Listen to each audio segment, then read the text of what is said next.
Good morning વિદ્યાર્થી મિત્રો, lecture number 9 આપણે આમાં આગળ વધીશું. દાખલાઓ આપણે ચાલી રહ્યા છે. હું આશા રાખું છું કે તમે ચેપ્ટર નંબર 3 ની બધી થિયરીઓ બરાબર મોઢે કરી હશે, તો દાખલાઓમાં તમને વાંધો નહીં આવે.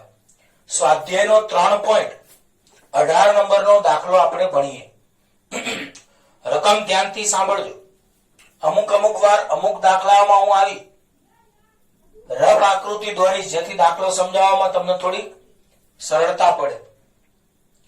કોઈ એક રાજમાર્ગ પર 30 કિલોમીટર પ્રતિ કલાકની ઝડપે દોડતી પોલીસ વાનમાંથી તેની જ દિશામાં 192 કિલોમીટર પ્રતિ કલાકે ઝડપી દોડી રહેલી ચોરની કાર પર ગોળી છોડવામાં આવે છે. તો સ્થિતિને બરાબર સમજો. ધારો કે આ કોઈ એક રાજમાર્ગ છે. આ કોઈ એક રાજમાર્ગ પર 30 કિલોમીટર પ્રતિ કલાકની ઝડપે દોડતી પોલીસ વાન, એમાંથી તેની જ દિશામાં જતી 192 કિલોમીટર પ્રતિ કલાકની ઝડપે જતી ચોરની કાર પર ગોળી છોડવામાં આવે છે. જો બંદૂકની નળીમાંથી નીકળતી ગોળીની ઝડપ 150, તમારે રકમમાં ભૂલ છે, 150 કિલોમીટર પ્રતિ કલાક લખ્યું છે, ત્યાં તમારે 150 મીટર પ્રતિ સેકન્ડ લખવાનું છે. એટલે ગોળીનો વેગ, અહીંયા ગોળી હશે તો ગોળીનો વેગ 150 મીટર પ્રતિ સેકન્ડ છે. આ એક વસ્તુ સાંભળજો. તો ગોળી ચોરની કારને કઈ ઝડપે અથડાશે? ગોળી ચોરની કારને કઈ ઝડપે અથડાશે? એટલે ગોળીનો ચોરની કારની સાપેક્ષમાં વેગ શોધવાનો છે. તો એકવાર રકમને શાંતિથી આપણે સમજીએ. યાદ રાખજો, દાખલા ગણવામાં મેન વસ્તુ તમારી રકમ જ છે. જો તમને રકમ બરાબર સમજાઈ ગઈ એટલે દાખલો પાક્કો આવડી ગયો. ફરીવાર રકમમાં ધ્યાન આપજો.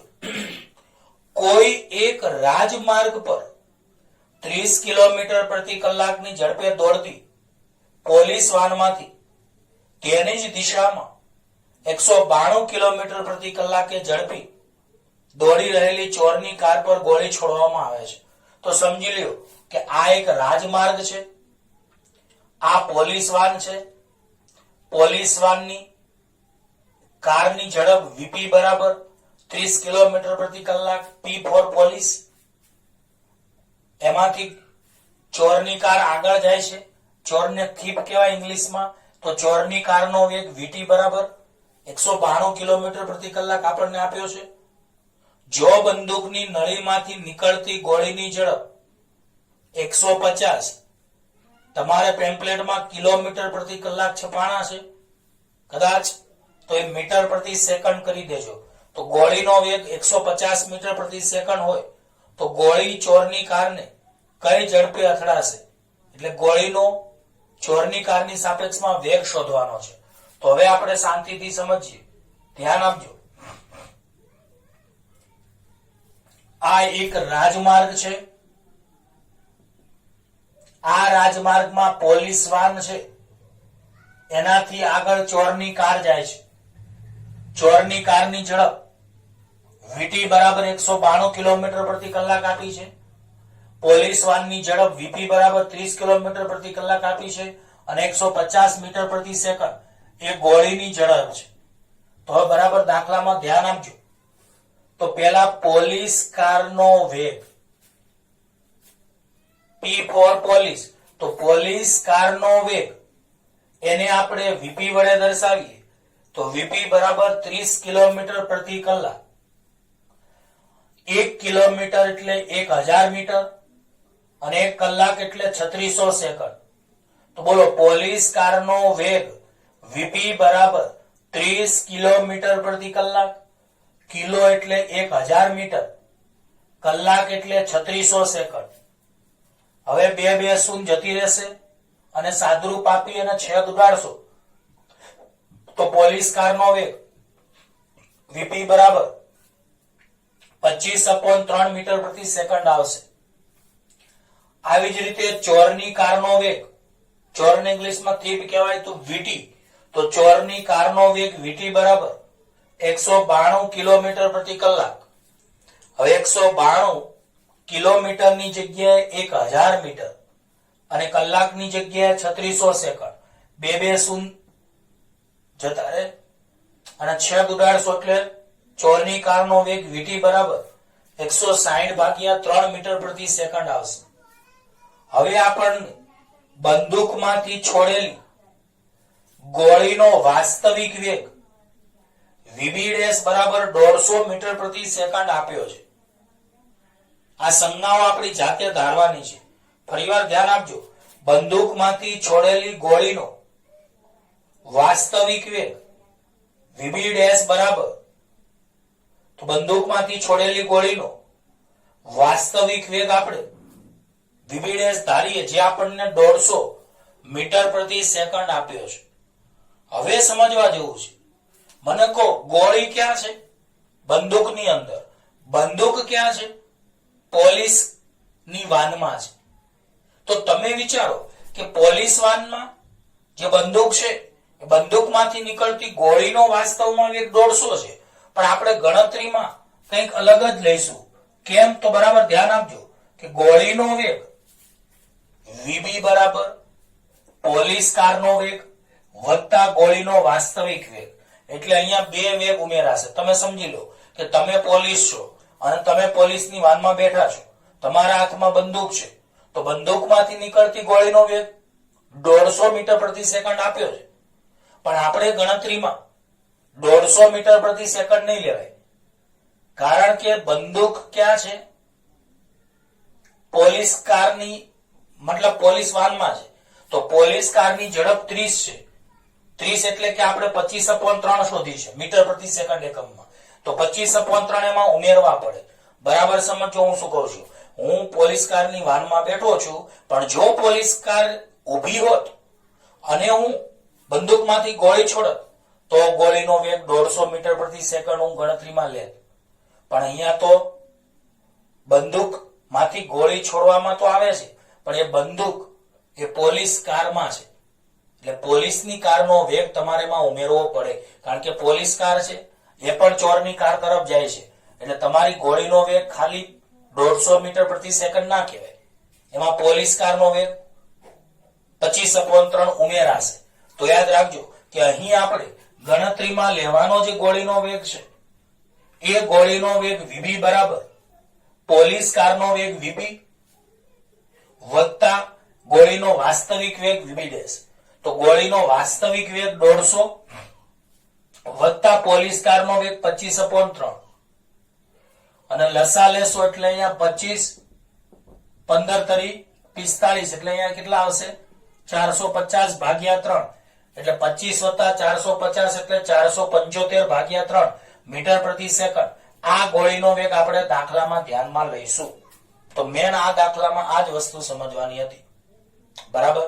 તો મગજમાં ખ્યાલ આવ્યો? બોલો, આગળ કોણ જાય છે? ચોરની કાર. પાછળ કોણ આવે છે? Police car. પોલીસ કારની અંદર શું છે? બંદૂક. બંદૂકમાંથી શું નીકળે છે? ગોળી. તો ગોળીનો વાસ્તવમાં વેગ 150 છે, પરંતુ બંદૂક પોલીસ કારમાં હોવાથી પોલીસ કારનો વેગ તમારે એમાં ઉમેરવો પડે. તો ગોળીનો વેગ આપણે ગણતરીમાં કેટલો લઈશું? તો ગોળીનો વેગ વીબી બરાબર પોલીસ કારનો વેગ વીબી વત્તા ગોળીનો વાસ્તવિક વેગ વીબી'. તો માટે બોલો, ગોળીનો વેગ કે જે આપણે ગણતરીમાં લેવાના છીએ એ વીબી બરાબર પોલીસ કારનો વેગ, આમ 30 કિલોમીટર પ્રતિ કલાક છે, પણ મીટર પ્રતિ સેકન્ડમાં 25/3, તો પોલીસ કારનો વેગ 25/3 વત્તા ગોળીનો વાસ્તવિક વેગ વીબી' બરાબર 150. લસા લો તો 25 વત્તા 150 ગુણ્યા 3 એટલે 450 ભાગ્યા 3, તો 25 વત્તા 450 એટલે 475/3 મીટર પ્રતિ સેકન્ડ. અને હવે આપણે શોધવાનું શું છે? તો ચોરની કારને અથડાતી વખતે બંદૂકની ગોળીનો વેગ, ચોરની કારને અથડાતી વખતે બંદૂકની ગોળીનો વેગ, એટલે કે ગોળીનો ચોરની કારની સાપેક્ષમાં વેગ. તો બોલો વીબીટી આપણે શોધવાના છે. ઘણા કે બી એટલે શું? બુલેટ. ગોળીને તમે બુલેટ કહી શકો છો. તો અને ટી એટલે થીપ એટલે ચોર. તો અહીંયા તમે કહી દો પહેલું જે હોય એનો વેગ હોય. તો બોલો બી કોના માટે છે? ગોળી માટે. ટી કોના માટે છે? ચોર માટે. તો બોલો વીબીટી માં બી કોના માટે છે? ગોળી માટે. ટી કોના માટે છે? ચોર માટે. તો આને શું બોલાય? ગોળીનો ચોરની કારની સાપેક્ષમાં વેગ. આ બોલતા શીખજો, મેં થિયરીમાં શીખવાડ્યું છે. તો બોલો આમાં બી છે એ ગોળી માટે છે અને ટી એ ચોર માટે છે, ચોરની કાર માટે છે. તો તમે આને બોલી શું શકો વીબીટી ને? તો ગોળીનો ચોરની કારની સાપેક્ષમાં વેગ. અને મેં સૂત્ર પણ આગળના દાખલાઓમાં શીખવાડ્યું છે, થિયરીમાં પણ શીખવાડ્યું છે. તો બોલો વીબીટી બરાબર વીબી માઇનસ વીટી. તો ગોળીનો ચોરની કારની સાપેક્ષમાં વેગ. મેં એવું કહ્યું હતું પહેલું હોય એનો વેગ હોય અને બીજું હોય એની સાપેક્ષમાં હોય. પહેલું હોય એનો વેગ હોય અને બીજું હોય એની સાપેક્ષમાં હોય. તો આને કહેવાય ગોળીનો ચોરની કારની સાપેક્ષે વેગ બરાબર વીબી માઇનસ વીટી. ટૂંકમાં મેં સૂત્ર શીખવાડ્યું હતું વીપીક્યુ હોય તો વીપી માઇનસ વીક્યુ, વીએબી હોય તો વીએ માઇનસ વીબી, વીએમએન હોય તો વીએમ માઇનસ વીએન. એવી રીતે વીબીટી હોય તો વીબી માઇનસ વીટી.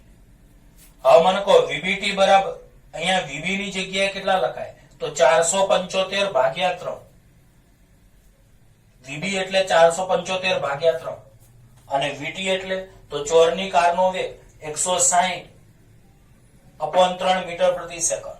તો વીબી 475 ભાગ્યા 3 માઇનસ વીટી 160 ભાગ્યા 3. 3 લસા સરખો છે તો 475 માઇનસ 160 અપોન 3. તો 475 માંથી 160 જાય તો 315 ભાગ્યા 3 આવે અને 315 ભાગ્યા 3 ભાગાકાર કરો તો 105 મીટર પ્રતિ સેકન્ડ તમારે અહીંયા દાખલાનો જવાબ આવશે. આવશે તો એકવાર રિવિઝન કરાવી દઉં છું. આપણે ઉતાવળ નથી, દાખલા એકદમ શાંતિથી ભણીશું. એક રાજમાર્ગ હતો, ચોરની કાર આગળ હતી, એનો વેગ વીટી બરાબર 192 કિલોમીટર પ્રતિ કલાક રકમમાં આપેલો છે. પોલીસ વાન છે જેની ઝડપ વીપી 30 કિલોમીટર પ્રતિ કલાક, એ પણ આપણે રકમમાં આપેલી છે. અને પોલીસ વાનમાંથી બંદૂકમાંથી ગોળી છૂટે છે, એનો વેગ 150 છે. તો આ 150 ના ગણાય, 150 માં પોલીસ કારનો વેગ ઉમેરવો પડે. એ ગોળીનો વેગ આપણે ગણતરીમાં લઈશું. તો પોલીસ કારનો વેગ વીપી બરાબર પી ફોર પોલીસ 30 કિલોમીટર પ્રતિ કલાક, કિલોમીટરના 1000 મીટર કલાકની 3600 સેકન્ડ. છેદ ઉડાડ્યા તો વીપી બરાબર 25/3 મીટર પ્રતિ સેકન્ડ. ચોરની કારનો વેગ વીટી બરાબર 192 કિલોમીટર પ્રતિ કલાક, તો કિલોમીટરના 1000 મીટર કલાકની 3600 સેકન્ડ. છેદ ઉડાડ્યા તો વીટી 160/3 મીટર પ્રતિ સેકન્ડ. હવે બંદૂકમાંથી છોડેલી ગોળીનો વાસ્તવિક વેગ ધારો કે વીવી આપણે ધારીએ, જે આપણને 150 મીટર પ્રતિ સેકન્ડ આપ્યો છે, પણ એ ગોળીનો વેગ ગણાશે નહીં, કારણ કે પોલીસ કારની અંદર બંદૂક છે. તો પોલીસ કારનો વેગ તમારે બંદૂકની ગોળીમાં ઉમેરવો પડે. તો આમ ગોળીનો જે વેગ આપણે ધ્યાનમાં લેવાનો છે તે, તો આપણે ધ્યાનમાં લેવાનો ગોળીનો વેગ વીબી બરાબર પોલીસ કારનો વેગ વીબી પ્લસ ગોળીનો વાસ્તવિક વેગ વીબી ડેશ. તો પોલીસ કારનો વેગ 25/3, ગોળીનો વાસ્તવિક વેગ 150. લસાલો તો 25 પ્લસ 150 ગુણ્યા 3 એટલે 450 ભાગ્યા 3 એટલે 475 ભાગ્યા 3. તો આપણે આ ગોળીનો વેગ ધ્યાનમાં લઈશું. હવે આપણે જે શોધવાનું છે કે ચોરની કારને અથડાતી વખતે બંદૂકની ગોળીનો વેગ, એટલે કે ગોળીનો ચોરની કારની સાપેક્ષમાં વેગ વીબીટી આપણે શોધવાનો છે. તો વીબીટી બરાબર વીબી માઇનસ વીટી. વીબી 475 ભાગ્યા 3, વીટી 160 ભાગ્યા 3 અને લસા લઈ લો. અહીંયા તો લસા સરખો જ છે 3 3. તો 475 માઇનસ 160 ભાગ્યા 3 એટલે 315 ભાગ્યા 3 એટલે 105 મીટર પ્રતિ સેકન્ડ આપણો દાખલાનો જવાબ આવશે.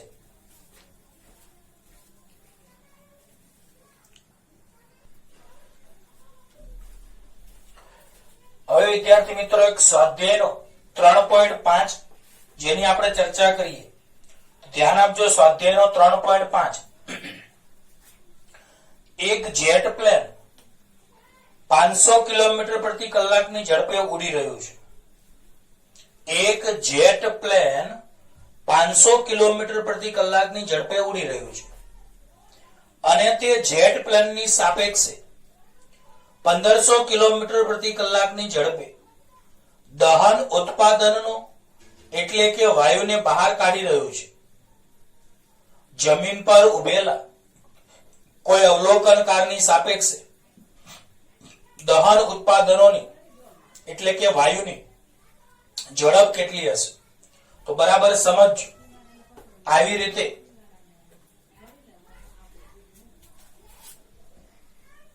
આ જેટ પ્લેન છે. ધારો કે જેટ પ્લેન એ ધનેક્ષ દિશામાં જાય છે તો એમાં દહન ઉત્પાદન એટલે જે અંદરનો બળતણ બળે છે અને જે દહન થાય પરિણામે જે ગેસ ઉત્પન્ન થાય એને આપણે દહન ઉત્પાદન અથવા વાયુ કહીએ. તો એનો વેગ એ કઈ દિશામાં હશે? ઋણેક્ષ દિશામાં. સમજવા માટે આપણે આકૃતિ દોરી છે. દરેક દાખલામાં જરૂર પડે આપણે આવી આકૃતિ દોરીશું. તો બોલો, એક જેટ પ્લેન 500 કિલોમીટર પ્રતિ કલાકની ઝડપે ઉડી રહ્યું છે અને તે જેટ પ્લેનની સાપેક્ષે 150 કિલોમીટર પ્રતિ કલાકની ઝડપે દહન ઉત્પાદનને બહાર કાઢી રહ્યું છે. તો અહીંયા તમને જેટ પ્લેનનો વેગ 500 કિલોમીટર પ્રતિ કલાક આપ્યો છે અને વાયુનો જેટ પ્લેનની સાપેક્ષમાં વેગ કંઈક 1500 આપેલો છે. તો જમીન પર ઉભેલા કોઈ અવલોકનકારની સાપેક્ષે દહન ઉત્પાદનનો એટલે કે વાયુની ઝડપ આપણે શોધવાની છે. તો હવે થોડીક ધારણા કરી લઈએ કે ધારો કે વીજી અને વીઓ અનુક્રમે વીજે એટલે જેટ વિમાન, વીજી એટલે બહાર નીકળતા ધુમાડાનો વેગ અને વીઓ એટલે જમીન પર ઉભેલા નિરીક્ષકનો વેગ છે.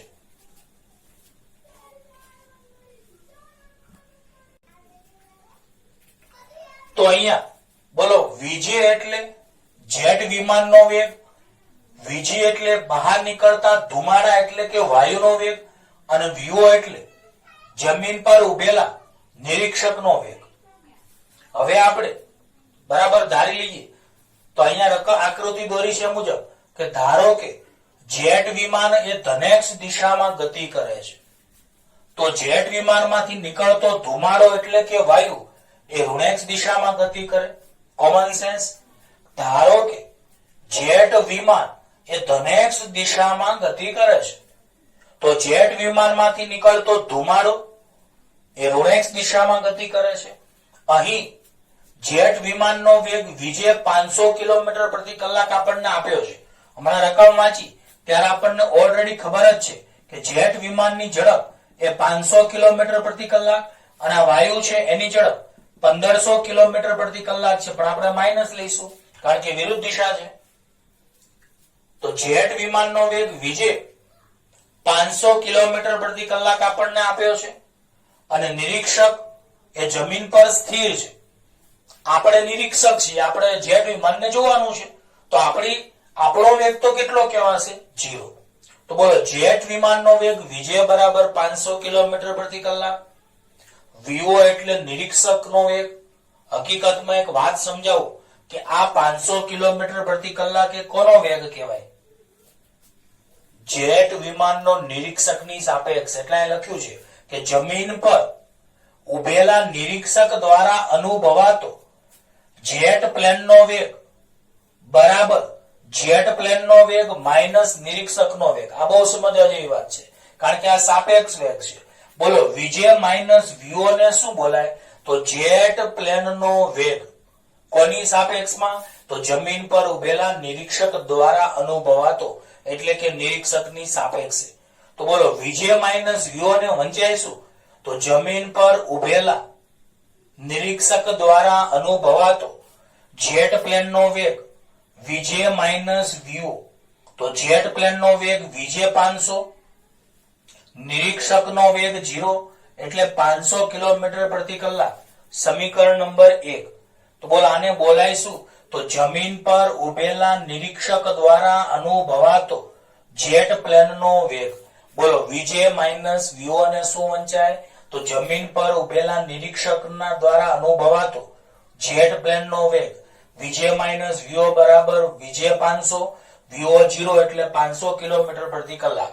તો આપણને એક સમીકરણ મળ્યું વીજે માઇનસ વીઓ બરાબર 500 કિલોમીટર પ્રતિ કલાક, સમીકરણ 1. આવી જ રીતે મેં હમણાં જ કીધું કે આ 1500 કિલોમીટર પ્રતિ કલાકે વાયુનો વેગ છે, પણ કોની સાપેક્ષમાં? જેટ પ્લેનની સાપેક્ષમાં. તો અહીંયા જો જેનો વેગ હોય એ પહેલા લખાય. કોનો વેગ છે? વાયુનો, એટલે એને લખાય વીજી માઇનસ વીજે એટલે કોણ? Jet plane. તો અહીંયા બોલો બહાર નીકળતા ધુમાડાનો એટલે કે વાયુનો જેટ પ્લેનની સાપેક્ષમાં વેગ. તો મેં હમણાં જ કહ્યું હતું કે પહેલું હોય એનો વેગ હોય, બીજું હોય એની સાપેક્ષમાં હોય. તો વીજી એટલે બહાર નીકળતા ધુમાડા એટલે કે વાયુનો, વીજે એટલે જેટ પ્લેનની સાપેક્ષમાં વેગ. તો આ બોલતા શીખવું પડશે. તો 2 મિનિટ હું તમને શીખવાડું બોલતા. વીપી માઇનસ વીક્યુ ને શું બોલાય? તો પી નો ક્યુ ની સાપેક્ષમાં વેગ. ચલો વીએમ માઇનસ વીએન ને શું બોલાય? એમ નો એન ની સાપેક્ષમાં વેગ. ચલો વીએક્સ માઇનસ વીવાય ને શું બોલાય? એક્સ નો વાય ની સાપેક્ષમાં વેગ. એમ વીજે માઇનસ વીજે ને શું બોલાય? તો વીજી એટલે બહાર નીકળતા ધુમાડાનો એટલે કે વાયુનો, વીજી એટલે જેટ પ્લેનની સાપેક્ષમાં વેગ. તો અહીંયા આપણને ધુમાડાનો જેટ પ્લેનની સાપેક્ષમાં વેગ -1500 કિલોમીટર પ્રતિ કલાક રકમમાં આપેલો છે, એટલે આપણને બીજું સમીકરણ મળ્યું, સમીકરણ 2. હવે આપણે આ સમીકરણ 1 અને 2 નો સરવાળો કરીએ. તો સમીકરણ 1 અને સમીકરણ 2 નો તમે સરવાળો કરો તો વીજે માઇનસ વીઓ વત્તા વીજી માઇનસ વીજે 2 નો સરવાળો તમે કરો તો આ વીજે વીજે ઉડી જાય. સમીકરણ 1 અને સમીકરણ 2 નો તમે સરવાળો કરો તો ડાબી સાઈડ નો ડાબી સાઈડ સાથે સરવાળો, તો વીજે વીજે ઉડી જાય. તો અહીંયા વીજી માઇનસ વીઓ વધે. તો સમીકરણ 1 અને સમીકરણ 2 નો સરવાળો કરો તો વીજે વીજે ઉડી જાય. વીજી માઇનસ વીઓ ડાબી સાઈડ નો સરવાળો, જમણી બાજુમાં 500 માઇનસ 1500, 500 માઇનસ 1500 એટલે -1000. તો બોલો અહીંયા વીજી માઇનસ વીઓ આયા. વીજી એટલે કોણ? જેટ પ્લેન માંથી બહાર નીકળતા ધુમાડાનો વેગ. વીઓ એટલે નિરીક્ષકનો વેગ. તો આ આપણે શોધવાનું હતું. તો આને તમે કહી શકો કે જેટ પ્લેન માંથી બહાર નીકળતા ધુમાડાનો નિરીક્ષક દ્વારા અનુભવાતો વેગ -1000 કિલોમીટર પ્રતિ કલાક. માઇનસ એટલે જેટ પ્લેનની ગતિની વિરુદ્ધ દિશા દર્શાવે છે. તો બોલો માઇનસ શું દર્શાવે છે? જેટ પ્લેનની ગતિની વિરુદ્ધ દિશા. તો આ રીતનો આ દાખલો હતો. એટલે લાસ્ટમાં તમે લખી શકો કે જમીન પર ઉભેલા નિરીક્ષક દ્વારા અનુભવાતો ધુમાડાનો વેગ જેટ પ્લેનની ગતિની વિરુદ્ધ દિશામાં 1000 કિલોમીટર પ્રતિ કલાક હશે. તો આ રીતનું તમારે આ દાખલો લખવો પડશે. તો લાસ્ટમાં કે ધારો કે વીજે વીજી અને વીઓ અનુક્રમે, તો વીજે એટલે જેટ વિમાનનો વેગ, વીજી એટલે બહાર નીકળતા ધુમાડા એટલે કે વાયુનો વેગ, અને વીઓ એટલે જમીન પર ઉભેલા નિરીક્ષકનો વેગ. અહીં આપણે જેટ પ્લેનને કઈ દિશામાં ગતિ કરતું ધાર્યું છે? ધનેક્ષ. તો ધારો કે જેટ વિમાન એ ધનેક્ષ દિશામાં ગતિ કરે છે, તો જેટ વિમાનમાંથી નીકળતો દહન ઉત્પાદન એટલે કે ધુમાડો એ ઋણેક્ષ દિશામાં ગતિ કરે. અહીં જેટ વિમાનનો વેગ 500 કિલોમીટર પ્રતિ કલાક, નિરીક્ષક જમીન પર સ્થિર છે એટલે એનો વેગ વીઓ બરાબર 0. આમ જમીન પર ઉભેલા નિરીક્ષક દ્વારા અનુભવાતો જેટ પ્લેનનો વેગ બરાબર વીજે માઇનસ વીઓ બરાબર વીજે 500, વીઓ 0 એટલે 500 કિલોમીટર પ્રતિ કલાક. તો વીજે માઇનસ વીઓ સમીકરણ નંબર 1. આવી જ રીતે બહાર નીકળતા ધુમાડાનો જેટ પ્લેનની સાપેક્ષમાં વેગ બરાબર ધુમાડાનો જેટ પ્લેનની સાપેક્ષમાં વેગ એટલે વીજી માઇનસ વીજે, જે વિરુદ્ધ દિશામાં હોવાથી -1500 કિલોમીટર પ્રતિ કલાક, સમીકરણ નંબર 2. સમીકરણ 1 અને સમીકરણ 2 નો સરવાળો કરો તો વીજે વીજે ઉડી જાય. વીજી માઇનસ વીઓ ડાબી સાઈડમાં વધે બરાબર જમણી બાજુમાં 500 માઇનસ 1500 એટલે માઇનસ 1000 કિલોમીટર પ્રતિ કલાક. હા કે ના? આ રીતે આવે. તો બોલો જમીન પર ઉભેલા, આમ તમે કહી શકો જમીન પર ઉભેલા. વ્યૂ એટલે નિરીક્ષક દ્વારા અનુભવાતો, વીજી એટલે ધુમાડાનો વેગ. તો જમીન પર ઉભેલા નિરીક્ષક દ્વારા અનુભવાતો ધુમાડાનો વેગ જેટ પ્લેનની ગતિની વિરુદ્ધ દિશામાં 1000 કિલોમીટર પ્રતિ કલાકનો હશે. તો આ બીજો આપણે સાપેક્ષ વેગનો દાખલો અહીંયા પૂરો કર્યો. આની પહેલા બંદૂક વાળો અને આ બંને સાપેક્ષ વેગના દાખલા હતા. થોડા શાંતિથી સમજશો એટલે તમને આવડશે.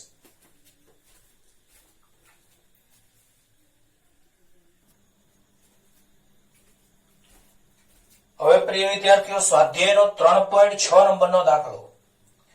સુરેખ રાજમાર્ગ પર 125 કિલોમીટર પ્રતિ કલાક જેટલા ઝડપે દોડી રહેલી એક કાર 200 મીટરનું અંતર કાપીને ઊભી રાખવાની છે. તો કારનો નિયમિત પ્રતિ પ્રવેગ કેટલો હોવો જોઈએ? તો પહેલા જવાબમાં પ્રવેગ એ માંગ્યો છે તમને. કારને સ્થિર થવા માટે કેટલો સમય લાગશે એટલે સમય t શોધવાનો છે. તો યાદ રાખો, સુરેખ રાજમાર્ગ પર 126 કિલોમીટર પ્રતિ કલાક જેટલા ઝડપે દોડી રહેલી એક કાર 200 મીટર અંતર કાપીને ઊભી રાખવી છે. તો એ તમે કહી શકો કે કારનો પ્રારંભિક વેગ v0 બરાબર 126 કિલોમીટર પ્રતિ કલાક. હવે તમે જાણો જ છો કે કિલોમીટરની જગ્યાએ 1000 મીટર, કલાકની જગ્યાએ 3600 સેકન્ડ અને છેદ ઉડાડશો એટલે 35 મીટર પ્રતિ સેકન્ડ આવશે. તો કારનો પ્રારંભિક વેગ v0 બરાબર 126 કિલોમીટર પ્રતિ કલાક, કિલોમીટરના 1000 મીટર, કલાકની 3600 સેકન્ડ એટલે 35 મીટર પ્રતિ સેકન્ડ. હવે કાર થોભે તે પહેલા કાપેલું અંતર d બરાબર તમને 200 મીટર આપેલું છે. એનો મતલબ કાર 200 મીટર અંતર કાપીને ઊભી રહે છે. ટૂંકમાં કાર ઊભી રહે એટલે કે થોભે તે પહેલા કારે કાપેલું અંતર d બરાબર 200 મીટર. હવે કાર અંતમાં ઊભી રહી છે તો કારનો અંતિમ વેગ કેટલો હશે? 0. કારણ કે કાર અંતમાં ઊભી રહે છે તો કારનો અંતિમ વેગ v0 થશે. અહીં તમારે પ્રવેગ અને સમય શોધવાનો છે. તો મેં તમને ગતિના સમીકરણો શીખવાડેલા છે. એક સમીકરણ આપણે v² - v02 બરાબર 2ad નો ઉપયોગ કરીશું અને એક સમીકરણમાં આપણે v બરાબર v0 + at નો ઉપયોગ કરીશું. અહીંયા મને કહો v² - v02 બરાબર 2ad. એમાં આપણે પ્રવેગ એને કરતા બનાવીએ તો 2d જે ગુણાકારમાં છે ને ભાગાકારમાં લઈ જાઓ તો a બરાબર v² - v02 / 2d. તો v² - v02 બરાબર 2ad. એને કરતા બનાવો તો 2d ગુણાકારમાં છે, છેદમાં આવે તો ભાગાકારમાં. તો a બરાબર v² - v02 / 2d. બોલો અહીંયા v એટલે અંતિમ વેગ. તો અંતિમ વેગ આપણને 0 આપેલો છે એટલે 0² માઇનસ પ્રારંભિક વેગ 35 એનો સ્ક્વેર. યાદ રાખજો મીટર પ્રતિ સેકન્ડમાં ફેરવવું જરૂરી છે કારણ કે અંતર આપણે d બરાબર 200 મીટર છે તો અહીંયા વેગ એ કિલોમીટર પ્રતિ કલાકમાં ના ચાલે, મીટર પ્રતિ સેકન્ડમાં લાવવો પડે. તો બોલો પ્રવેગ v² - v02 બરાબર 2ad માં એને કરતા બનાવો તો 2d ગુણાકારમાંથી ભાગાકારમાં, માટે a બરાબર આવડે ને કરતા બનાવતા v² - v02 / 2d બરાબર a થશે. એટલે કે a બરાબર v² - v02 / 2d. હવે અંતિમ વેગ 0 એટલે 0² માઇનસ પ્રારંભિક વેગ v0 એટલે 35 છેદમાં 2 d અંતર 200 સાદરૂપ આપો તો -35 છેદમાં 400. હા કે ના? અહીંયા -12 છે, યાદ રાખજો, વર્ગની અંદર નથી. હા, ભૂલ ન થાય. આ 0² 0 એટલે આ તો જતું રહ્યું એટલે અહીંયા માઇનસ વધશે, 35 વધશે, છેદમાં 2 × 200 એટલે 400. તો 35 × 35 કરી અને 400 વડે ભાગશો તો -3.06 મીટર પ્રતિ સેકન્ડ સ્ક્વેર આવશે. આ માઇનસ શું બતાવે છે કે ગતિનો વિરોધ થાય છે. આથી આ પ્રવેગને તમે પ્રતિ પ્રવેગ કહી શકો છો. તો આપણો દાખલાનો જવાબ પ્રતિ પ્રવેગ -3.06 મીટર પ્રતિ સેકન્ડ સ્ક્વેર આવે છે. હવે આપણે કાર ઊભી રહે તે સમય શોધવાનો છે. તો v બરાબર v0 પ્લસ at સૂત્રમાં અંતિમ વેગ v બરાબર આપણે 0 લઈએ, પ્રારંભિક વેગ v0 બરાબર 35 લઈએ અને વત્તા પ્રતિ પ્રવેગ a બરાબર -3.06 અહીંયા મૂકીએ અને ઇન્ટુ t. તો બોલો અહીંયા અંતિમ વેગ v બરાબર 0, અંતિમ વેગ v બરાબર 0, પ્રારંભિક વેગ v0 બરાબર કેટલો 35 વત્તા એની જગ્યાએ -3.06 અને સમય આપણે શોધવાનો છે. હવે મને કહો અહીંયા 0 ના 0 બરાબર ના બરાબર 35 ના 35 પ્લસ માઇનસ માઇનસ 3.06 t થાય.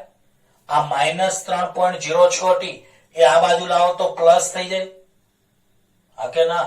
તો -3.06 t આ બાજુ લાવો તો પ્લસ, એટલે 3.06 t બરાબર 35. હવે આ ગુણાકારમાં છે ને ભાગાકારમાં લઈ જાઓ તો t બરાબર 35 ભાગ્યા 3.06, t બરાબર 35 ભાગ્યા 3.06 એટલે ભાગાકાર કરતા 11.44 સેકન્ડ આવશે. તો આ દાખલો સહેલો હોવાથી બીજી વાર રિવિઝનની જરૂર નથી. અમુક દાખલા જ હું 2 વાર રિવિઝન કરાવીશ, કંટાળતા નહીં, તમારા હિત માટે છે. ઓકે,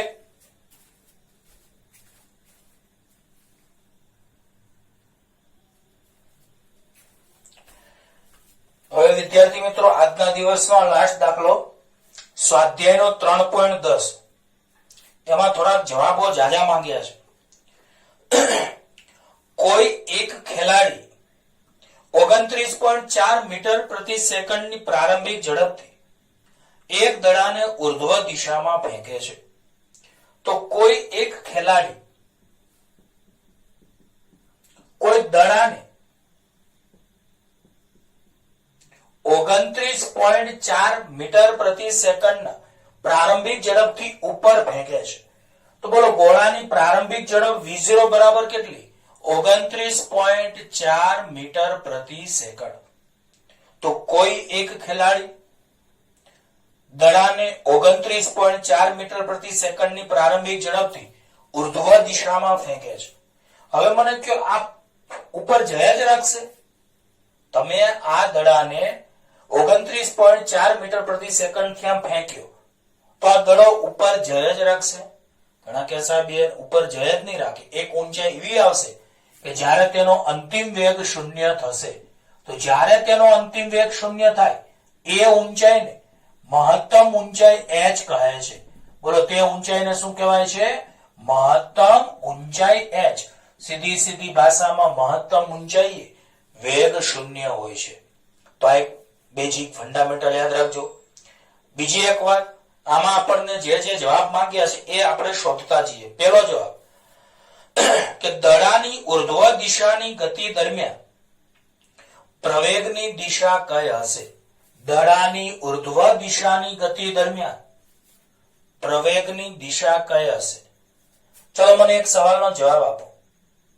તમે દડાને ઉર્ધ્વ દિશામાં ફેંક્યો છે તો ગતિ કોને કારણે થઈ કહેવાય? તમારા કારણે કે પૃથ્વીના ગુરુત્વાકર્ષણને કારણે? તો બધા કહેશે સાહેબ પૃથ્વીના ગુરુત્વાકર્ષણને કારણે.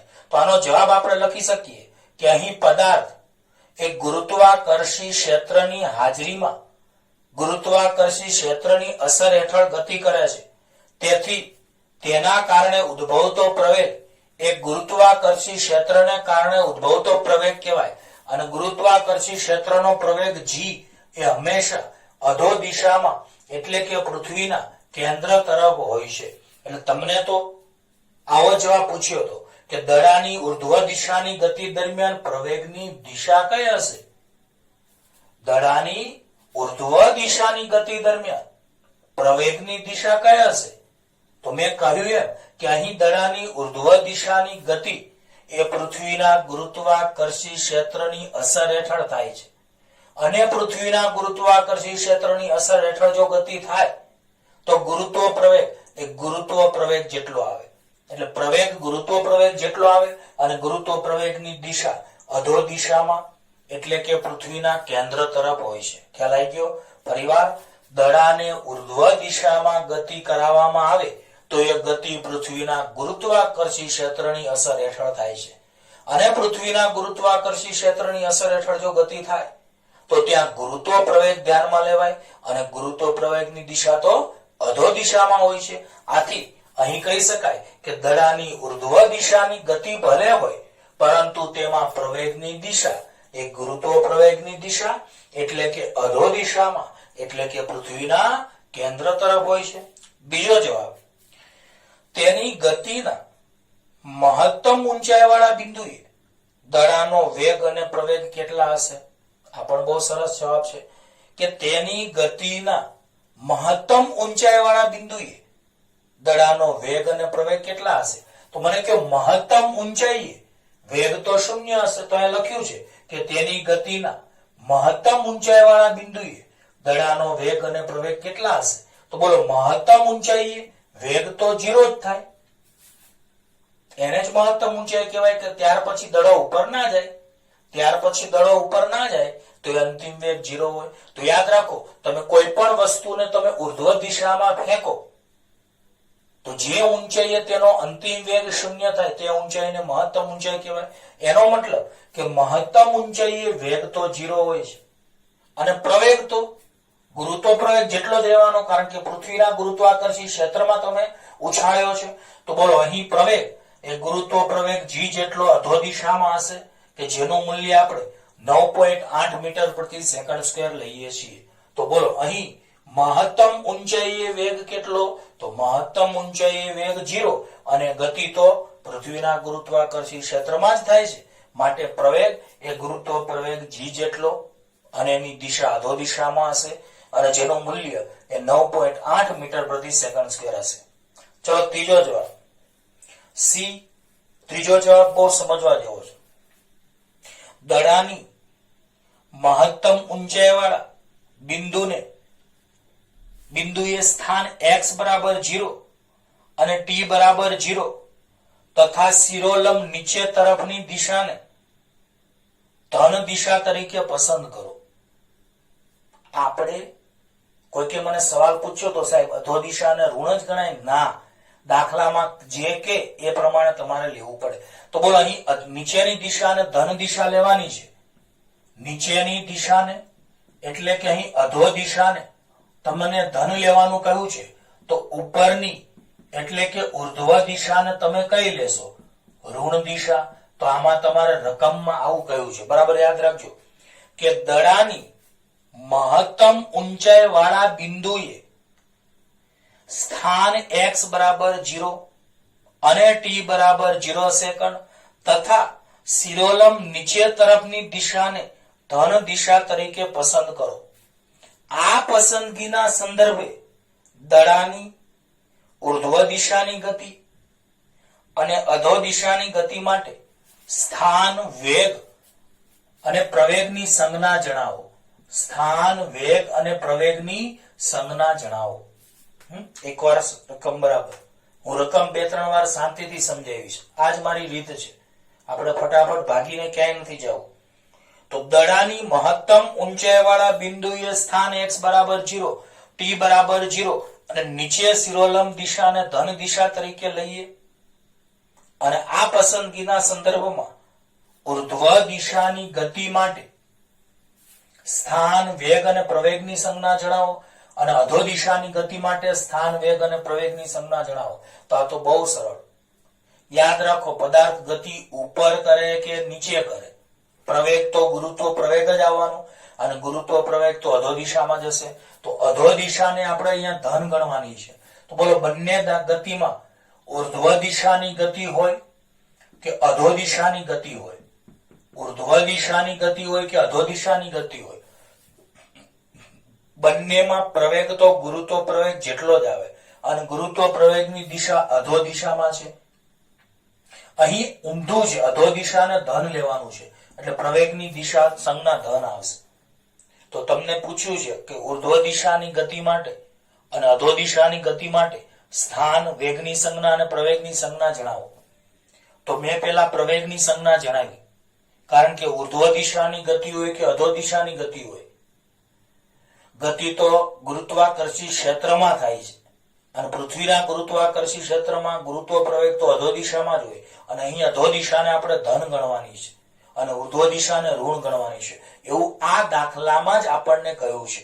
તો યાદ રાખો, ઉર્ધ્વ દિશાની ગતિમાં પ્રવેગની સંજ્ઞા ધન, અહીં અધો દિશાની ગતિમાં પ્રવેગની સંજ્ઞા ધન, પરંતુ સ્થાન ઉર્ધ્વ દિશાની ગતિ માટે ઋણ અને વેગની સંજ્ઞા ઉર્ધ્વ દિશાની ગતિમાં ઋણ, કારણ કે બંનેની ગતિ ઉર્ધ્વ છે, એ આપણે ઋણ લેવાની છે. બોલો, અધો દિશાની ગતિમાં સ્થાન નીચેની દિશા એટલે ધન, વેગ નીચેની દિશામાં એટલે ધન. તો યાદ રાખજો કે અધો દિશાની ગતિને આપણે રકમમાં ધન ગણવાનું કહ્યું છે. તમે રકમ વાંચો તો એમાં લખ્યું છે કે નીચે તરફની દિશાને એક્સ અક્ષની ધન દિશા તરીકે પસંદ કરો.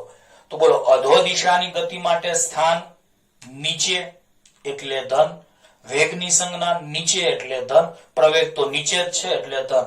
પણ ઉર્ધ્વ દિશાની ગતિમાં સ્થાન ઉર્ધ્વ એટલે ઋણ, વેગની સંજ્ઞા તો વેગ ઉપર એટલે ઋણ, પરંતુ પ્રવેગ તો નીચે જ હશે ગુરુત્વ પ્રવેગ હોવાથી એટલે ધન આવશે.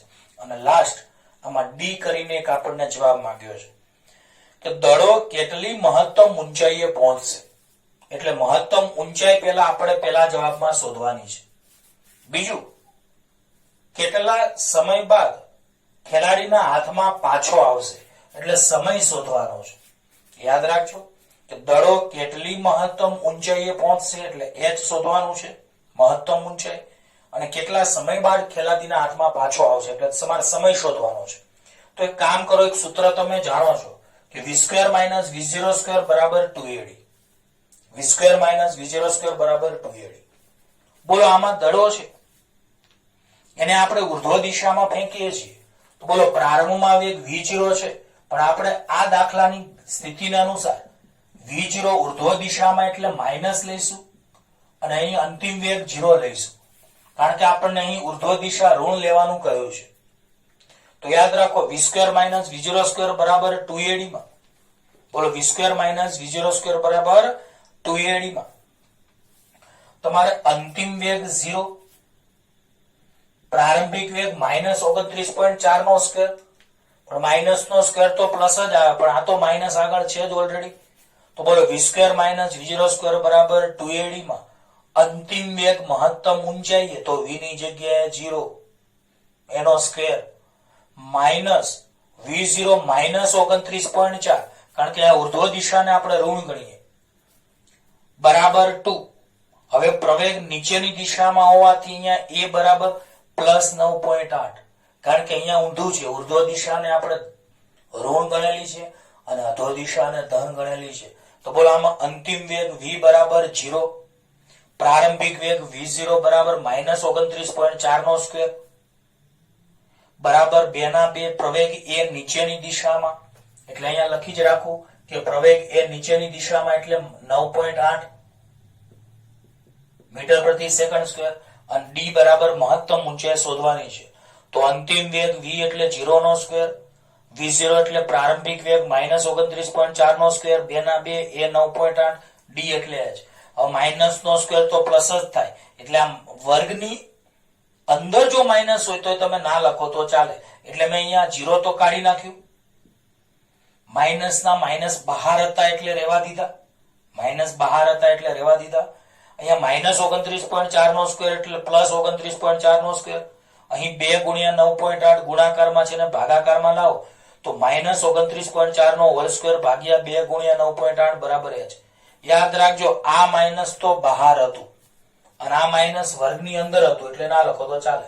અને આનું સાદરૂપ તમે આપશો, વર્ગ કરીને ભાગાકાર એટલે 29.4 ગુણ્યા 29.4 ભાગ્યા 2 ભાગ્યા 9.8 એટલે h બરાબર -44.1 મીટર તમારો જવાબ આવશે.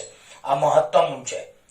હવે આપણે સમય શોધવાનો છે, તો v બરાબર v0 + at, આ સૂત્ર પણ આપણે જાણીએ છીએ.